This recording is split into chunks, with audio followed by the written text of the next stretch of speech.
Ang pag-aaralan po natin mula sa book na Conflict and Courage, December 21. Ang title is The Last of the 12.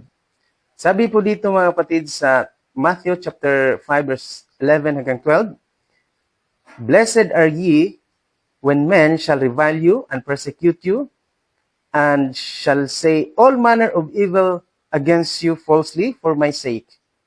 Rejoice and be exceeding glad, for great is your reward in heaven.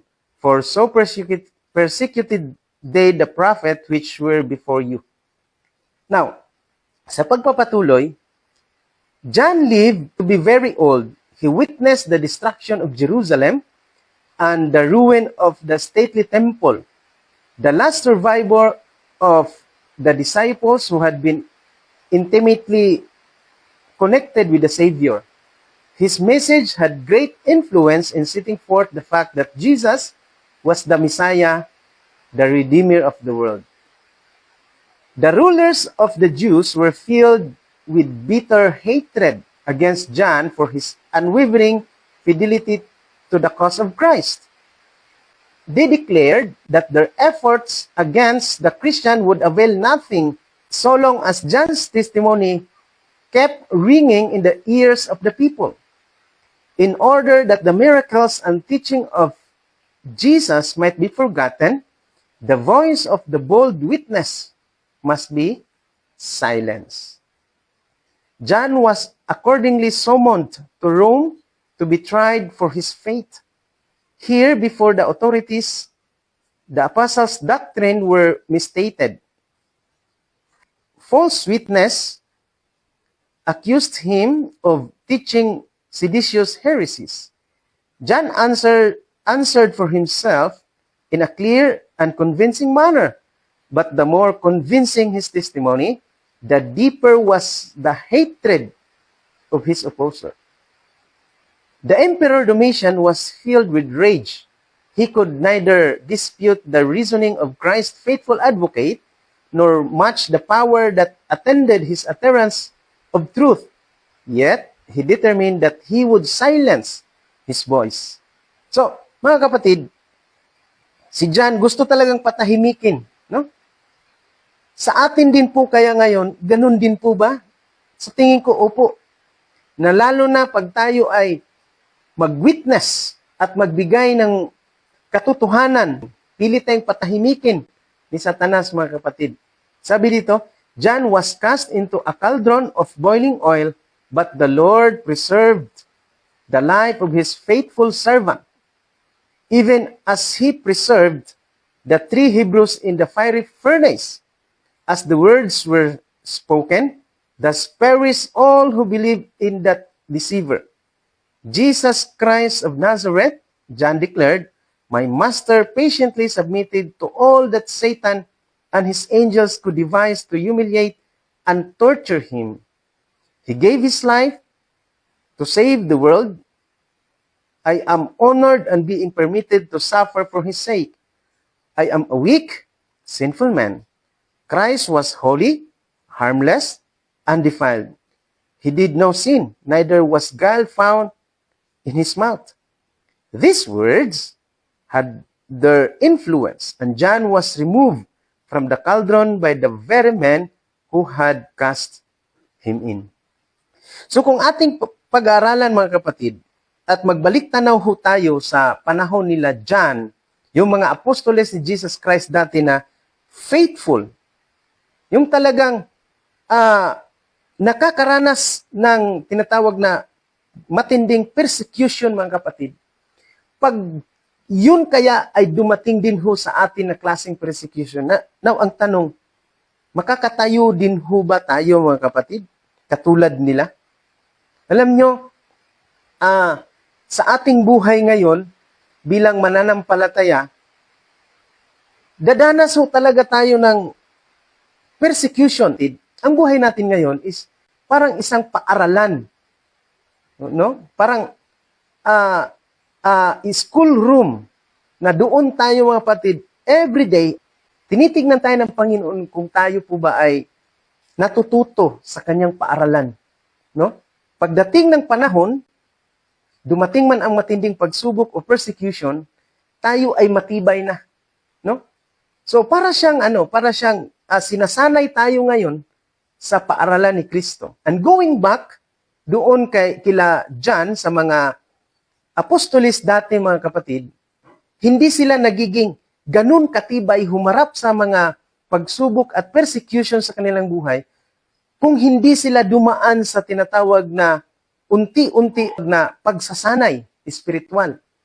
So kung babalikan natin ang mga panahon ng mga apostoles during the time of dark ages, grabe ang kanilang nararanasan, mga kapatid, yung mga persecution engine, yung torture device, mga kapatid, na the more na tinutorture sila ni Satan, the more na sila ay lalong naging matibay sa harap ng Panginoon, mga kapatid. Na kahit buhay pa ang kapalit, hindi sila tumatalikod sa kanilang pananampalataya. Now, tayo din po ba, mga kapatid, ngayon sa panahon natin, tayo din po ba ay makakatayo ng ganun na klaseng katibay, mga kapatid? And I believe, makakatayo tayo sa pamamagitan ng salita ng Panginoong Diyos if we are rooted, grounded by the Word of God. Now, ang ginawa ni Satan sa ating panahon ngayon, hindi ho natin nakikita, mga kapatid, yung matinding torture, yung persecution. Hindi ho natin makikita. Bakit? Kasi mababasa po natin dito, mga kapatid, sa 2 Corinthians chapter 11 verse 14. So, ang ginawa ni Satan, binago niya ang kanyang tinatawag na strategy.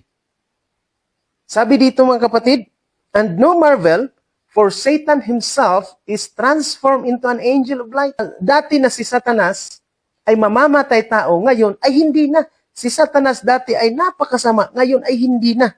No? At ang persecution ni Satanas na ibibigay niya sa mga followers of Jesus is a worse persecution. Why? Because itong persecution na itong mga kapatid is through peace. Yan ang pinaka-worst persecution, mga kapatid, na hindi natin alam, sa pamamagitan ng peace, ay na-persecute na pala tayo. Kumbaga, nandun tayo sa kalagayan na mapayapa lang, pero hindi natin alam, we are being persecuted through peace. Sabi nga dito sa 1 Thessalonians chapter 5 verse 3, for when they shall say peace and safety, then sudden destruction cometh upon them, as travail upon a woman with child, and they shall not escape. So ang lahat ng nangyayari sa atin ngayon, mga kapatid, lalo na pag tayo ay nasa state of peace and safety. Anyway, walang problema, peace lang ako. Bakit? I have money in my bank account, meron akong magandang bahay, I have a nice car, everything. Meron ako. So, walang problema. But, anong mangyayari sa atin, mga kapatid, na pinipersecute tayo ni Satanas through peace and safety? Ang sabi nga dito sa Great Controversy, mga kapatid, 315 paragraph 4, the watchman upon the walls of Zion should have been the first to catch the tidings of the Savior's advent, the first to lift their voices to proclaim Him near, the first to warn the people to prepare for His coming. But they were what? They were at ease, dreaming of peace and safety, while the people were asleep in their sins. So, the worst persecution, mga kapatid, yung pinipersecute tayo na hindi natin alam na we are being persecuted, mga kapatid. Anong nangyari? At ease lang tayo. No? So, anong ginawa ni Satanas? Nung nagbago si Satanas, mga kapatid, nung binago ni Satanas ang kanyang strategy, mula doon sa pinaka-worst, yung severe, ang pain nga mararanasan sa tinatawag na taong pinipersecute, binago ni Satanas ang kanyang tinatawag na strategy. Dito po mababasa sa Daniel chapter 8 verse 25, last part dito, mga kapatid, sabi dito, He shall magnify himself in his heart, and by peace shall destroy many. He shall also stand up against the prince of princes, but he shall be broken without hand. So anong gagawin ni Satanas? By peace, he shall destroy many, mga kapatid. No? So, sa buhay natin ngayon, mga kapatid, alam niyo yung tinatawag na peace process. Pag ma-peace process tayo, mga kapatid, yun ang pinaka-worst. Bakit?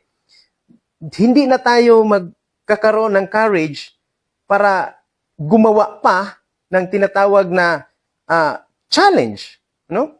Natatakot tayo, mga kapatid, na humawak ng challenges sa ating buhay.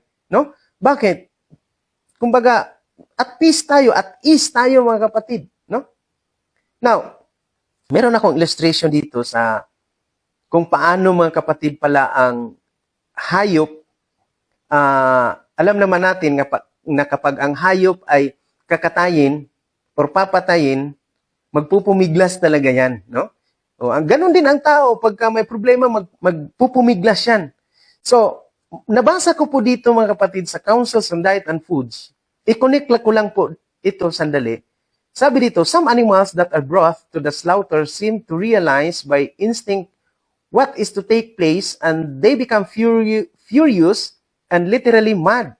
So, alam ng mga hayop, mga kapatid, na pagdadalhin sila doon sa kanilang slaughterhouse, alam nila na papatayin sila. So, anong mangyari sa kanila? Talagang